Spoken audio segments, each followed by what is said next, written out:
అంటే గుణశేఖర్ గారు ఈ ప్రాజెక్ట్తో కొంచెం ఏదో మొత్తానికి సేఫ్లో పడ్డారు, హ్యాపీ అన్నట్టుగా బయట టాక్ ఉంది. అంటే ఓకే, అంటే ఇంత భారీ రిస్క్ చేసి జస్ట్ సేఫ్ ప్రాజెక్ట్ అనుకోవడం అన్నది ఎంతవరకు ఇదండి? అంత రిస్క్ చేసి జస్ట్ సేఫ్ అంటే జస్ట్ సేఫ్ మించిన విజయం ఏముంది సార్ దీనికి? ఎందుకంటే ఇది బడ్జెటే దాదాపు 80 కోట్లు అన్నప్పుడు, అంటే 80 కోట్ల సేఫ్లో పట్టడం అనేది ఎంత గొప్ప విజయం.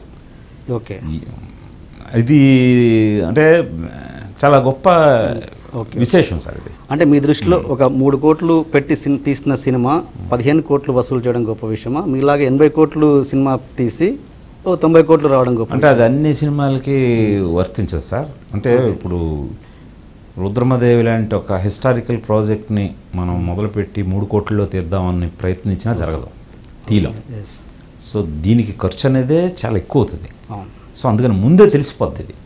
మనం అంటే ముందే దీనికి మనం ఎలా అంచనా వేస్తాం? ఇది 80 కోట్లు తీసాం కదా, 3 కోట్ల సినిమా వాడికి మనం 30 కోట్లు ఇచ్చాం, 80 కోట్లు తీసినోడికి 280 కోట్లు ఇద్దామని అనుకోరు ప్రేక్షకులు.